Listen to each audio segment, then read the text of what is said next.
Okay, guys, I have a joke for you. You ready? Okay. Hey, Blue, why did the turtle cross the road? To get to the Shell station. You get it? He's got a shell. He needs the shell. It's a Shell station because it's a kind of gas station. No? Okay. All right, well, let's do some art. All right. Who remembers the elements of art? Anyone? Anyone? We talked about the elements of art a lot at the beginning of the year. As a reminder, some of the elements of art, you have line, value, shape, color, space, texture, and form. So the elements of art actually tie to the principles of design. The principles of design describe the ways that the artists use the elements of art in a work of art. So, my friends, let's take a look at what the principles of design are. The principles of design! You have balance, unity, pattern, repetition, proportion, rhythm, and emphasis. So I'm going to start tying in both the elements of art and the principles of design into the projects that we are going to focus on. So for this week, we are going to focus on the element of art known as space. And no, not the final frontier. Space is one of the basic elements of art. It refers to the distance between or the area around and within shapes, forms, colors, and lines. Space can be positive or negative. It includes the background, foreground, and middle ground. Basically, you guys, when you get out a piece of paper, you have a whole big space to fill. So artists tend to think about different ways to fill that space. And the principle of design we're focusing on is repetition. Repetition is simply repeating a single element many times in a design. So with those two different things in mind, we have space as our element of art and repetition as our principle of design. We're going to take a look at an artist named Wayne Thiebaud. This is Mr. Wayne Thiebaud, and he uses space and repetition in an interesting way. All these images that are going by show you some of the similar elements repeated over and over again. So as you're looking at these images, think about how he is choosing to use the space that he has to work with, and think about how he's using repetition. Well, some of the easy ways to notice that he's using repetition is he's using some of the similar objects over and over again. But he's also consistently using some similar tones and some similar shapes and forms. So, my friends, today we're going to do a Wayne Thiebaud inspired project. For this project, you will need a piece of paper and some crayons. I used a lot of different kinds of crayons, lots of different colors, lots of different tones. So when I say lots of different tones, I mean I grabbed a blue and I grabbed another blue as well so that I can play around with the different tones. I grabbed a couple of different pinks and a couple of different purples. I grabbed brown and yellow and orange. So my friends, we are going to be doing our own Wayne Thiebaud inspired donuts. So let's go nuts for those donuts. Yeah. Alright, so you can pause this and get all the things you need. And if you really don't have all that stuff, use marker, that's fine. Use what you have. Okay, starting out, I have all my crayons off to the side, ready to go. And I have my paper turned into the landscape orientation. And today we're going to be drawing with different pressures on our crayon. So, for example, there's going to be times where we push down really hard, and there's going to be times where we draw very light but barely touching. So I grabbed a brown crayon. Here's the middle of my paper. And I'm going to scooch over to the left side. From here, I am going to be making an oval that is kind of angled towards the bottom corner. Okay, So here's my oval, and I am not pushing down very hard. It's actually quite light. Next to it, off to the side, I'm going to draw another oval that's peeking out, comes back, kind of tilted up and around. And then my last oval is going to come down, around, and back. Now, I'm not too happy with the placement of my donuts. They're a little bit off to the side, but hey, that'll work. In the middle, I'm going to be drawing some medium-sized ovals. And those ovals are kind of tilted the way the donut is tilted as well. So here's my second one and my third one. Okay, so now that I have my donuts drawn and outlined, I'm going to be thinking of frosting colors for each of them. So I'm picking this one blue, and I picked a darker shade of blue. I have two choices. And I'm going to outline the top, and then I'm going to kind of peek through, add kind of a wiggly line around the top, and it's going to come around. Alright, let's take a look of this donut close up. Alright, so you see that the frosting doesn't go all the way to the bottom. It kind of goes midway through the donut. And you can pause it at that spot again if you need to look at it again. But then I'm going to take my crayon and outline the center. And then I'm going to do the same thing with my middle donut. I picked purple for my middle donut. I start going kind of through that middle layer, join up with the outside, and I'm stopping it where it runs into my other donut. Then I'm going to take that purple outline the middle when I get a chance, but I'm going to switch to green and go to my outside donut. Now you guys can be coloring these whichever way you want. You don't have to be following the colors that I'm using. But we have our frosting pretty much drawn in. Okay. Now I'm going to zoom in while I do this next part so you can see it better. First of all, I've taken my brown crayon and I'm going along the edge, the bottom edge of my donut, and I'm pushing hard. So that brown color is popping off, okay? We want it kind of a dark tone. I'm not filling all of the areas super dark because that will make it look flat instead of three-dimensional. So, what I am going to be doing next is I am going to be filling the bottom part, the donut part, in with color. Okay, so I have my brown. I'm going to go along to each of these and darken the areas that I want darkened. So you see me pushing pretty hard, coming through that area and through the bottom. And it's going to get lighter a little bit in here. So you can see the difference in tone a little bit. Not perfectly. So this one's going to get darker along here. And if you can remember looking back at the Wayne Thiebaud inspired donuts, or donut inspiration, there's a lot of shadows and dark tones here and there. Alright, so what you see me doing right here is I'm at the top of that donut. I'm actually pushing pretty hard on that crayon. I want that color to be dark. Then as I start to move down, I start to get a little bit lighter. Okay, this is going to show a good range of value. And when you add value to your drawings, they look three-dimensional, fancy. So when I am coloring, I tend to push down hard in some areas to make it darker and go really light in other areas, okay? So practice this skill. This is a practice. This is not a chance for you to make it perfect because there's no such thing. So I'm curving around. I'm barely pushing down on part of this. So when you are looking at mine, you should be able to see a difference between the dark areas and the light areas, okay?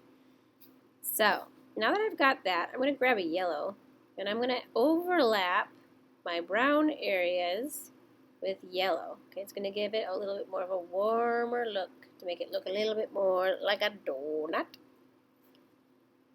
And I'm adding it all around, pushing down a bit. And then I'm going to pull out an orange. And I'm going to give some orange, some tones of orange in there too. Okay? Wayne Thiebaud uses shadows really well. He uses a combination of colors to create shadow and to create value. So we don't typically just color with one color. That's boring. And I'm going to get brown back out, and I'm going to darken some of these edges. All right. In the middle, I'm going to draw this little curved line, and from there, I'm going to fill it in with brown. Filling it in. And I didn't push super hard in there. Then I'm going to darken the bottom area, nice and dark. Then I'm going to overlap with some of those same crayon colors you saw me using before. Get some yellow. And then get some orange. Aren't you glad we're making donuts? I want a donut now. Okay. Focus. All right. Now we're going to do that same thing with the next donut, okay? Dark along the edges. Light in through the middle. Now this should blend a little bit. So when I say blend, I mean it should go slowly from one color to the next. It shouldn't be, here's dark and here's light. Okay? Slowly but surely. Okay. So once I've got this one set, I overlap with that yellow. And then I overlap with some orange. Then I do the middle. So you guys, I'm going to stop talking here because we're at the point where I'm doing the same thing over and over again, okay?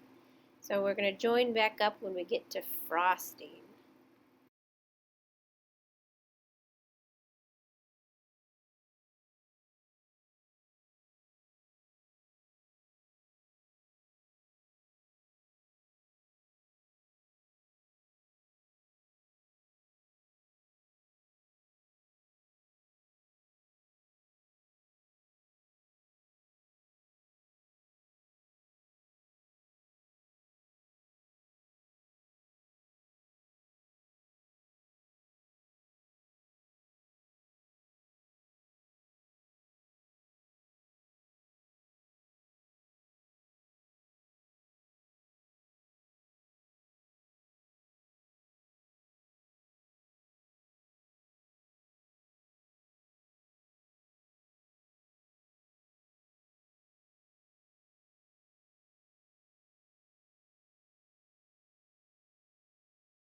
Okay, now that I have all three of the donut parts pretty much colored in, let's work back in to the frosting. Okay, my first donut is blue. So I pick a darker toned blue to go along the edges and a lighter toned blue to be in the middle to give it a range of value. So I've got my darker tone. I'm getting all the crayon gunk off my paper. And I'm taking that darker tone and I'm going around the outside of my frosting. So let's zoom in. Okay, so I am pushing pretty hard with my dark blue crayon around the outside, go around the middle as well, and then I pull out my light blue crayon and fill that area. Now this isn't perfectly light blue, it's kind of like a turquoise. That's turquoise, I just say it funny. So I'm filling that area in, and then I'm going to get my dark blue back out and kind of work back into that area. So a lot of times when you're coloring using value, it's like a back and forth and back and forth, okay? So, but it looks real cool at the end, so that's exciting, right guys? You gotta work to make artwork. Yeah, okay. So I'm filling that area in with my turquoise and getting the dark blue out momentarily. And you'll see me mixing it together. I'm just going to twirl these donuts around as I color, aren't I? I rotate my paper a lot because it helps me control what I'm doing. And ta-da! Frosting. Now dark blue crayon is going to go along these edges. It's going to color up into the turquoise area, not pushing as hard. Okay? So again, when you're new to adding value to different tones, a lot of it is figuring out pressure. Okay. Pushing down along the outside, going along the edge. And the issue a lot of times is that they don't make a lot of crayon colors that blend easily together. You might have a lot more options than I do, but I'm going to make it work. Okay, so I'm coloring up into the turquoise, getting lighter here and there, going along the whole edge of my donut.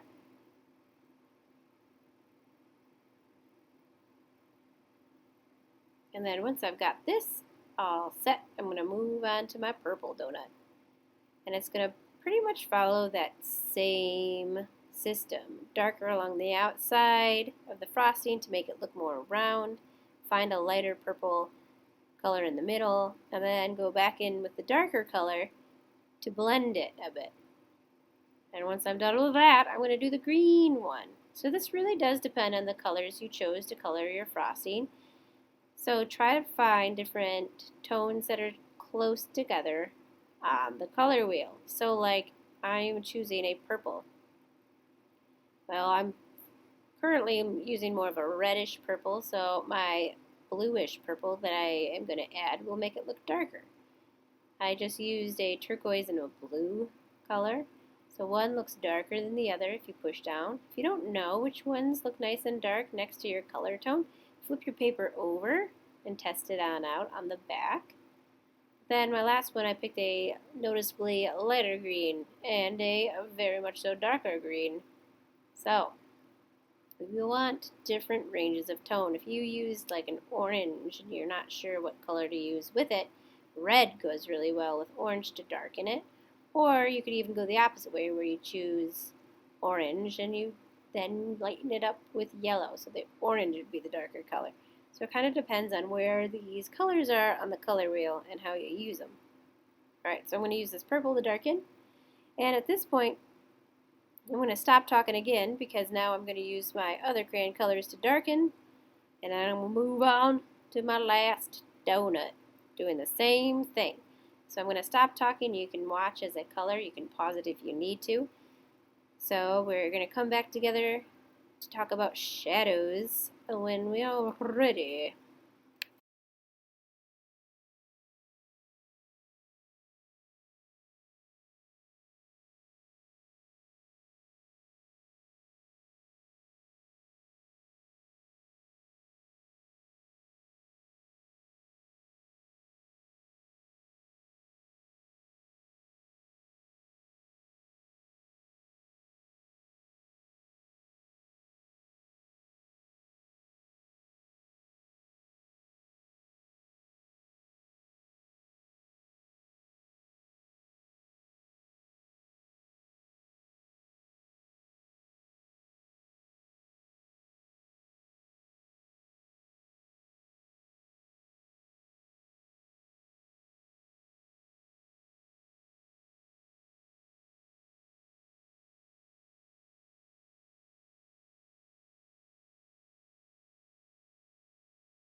Alright, so I'm almost done with my green donut. Again, that same system, using the darker color along the outside, test them out on the back if you need to, and I'm about ready to add some fancy shadows. So I'm going to pull out black for this, and my shadow, my light's kind of cast off this way, my shadow is. So I kind of drew it going that direction. And I'm going to take my black and I'm going to go along the bottom of my donut. And I am not pushing super hard on the black because a little goes a long way and it's really hard to get rid of too much black. So I'd rather go back in and darken instead of panic that I got it too dark to begin with. Now I'm going to draw the shadow that my first donut is going to create, so it comes off a little bit onto the second donut. And here I am adding some tone to that shadow. I get really dark along the edge of the donut because that's where the shadow would be the darkest. And then I'm bringing that shadow midway into my donut and getting those dark areas all set. Okay, so it's going to cast my shadow kind of curved down on this bottom part of my second donut. And I'm going to get real dark underneath, directly underneath that first donut. I like the part where we get to add shadows because it makes everything a lot more dramatic and it looks a lot more three-dimensional. So it's exciting. It's the exciting time. I'm going to add a little bit of shadows in this donut hole. And adding it towards the bottom area, lightening it up towards the top. Then I got to look at where my next set of shadows. So I'm going to draw it coming towards my next donut. Towards that next donut, kind of curves up a little bit. Then it's going to kind of go to that donut hole and turn. Okay, so I draw it first. Crayon is stackable, so we tend to think that crayon is a really basic supply that you can't do much with, but you can do a lot with crayon. So you can see that I've stacked a lot of different tones on my subjects. Okay, you can get really detailed with crayon. I like crayon. Crayon is fun. Okay, so now I am adding the really dark areas to my shadow, coloring that in. Remember, if you're nervous about adding too much black, go light first, and then darken it where it needs to be darkened. Filling my shadow in. This is my filling my shadow in song. Yeehaw. Okay. Now, I am going to add a shadow going off my other donut. So let's do this. Wait. I'm going to fix some spots first. I got picky. Getting picky. Correcting my shape a little bit there. Oh, I forgot. Got to do my donut hole too, don't I? Going to get some darker areas in here. Color a little bit. And the last one. Oh, I'm going to fix that shadow. Get some dark areas in here. Here. Fill it in a little bit with some black. Give it some shadow. And then, coming off in this direction, I have my last shadow. My last shadow would go farther, but it ran into my paper. The edge of my paper. So space-wise, when I look at my drawing, I'm not super happy with how I fill the space. I wish it was slightly moved over so that my donuts were centered. That's okay. And then I have all this area that is not filled with donuts, but that's okay. I could cut these donuts out if I really want to. I could add a background. But I kind of like the simplicity of my donuts. So my friends, I would like to see your wonderful Wayne Thiebaud donuts. Make sure you take a picture and you post them for me so I can take a look. And remember, this is practicing adding value with different tones. So if you had a really hard time, don't worry about it. We just introduced this skill, so don't panic. Okay, try your best. Post a picture. You can rewind whenever you need to. Go team!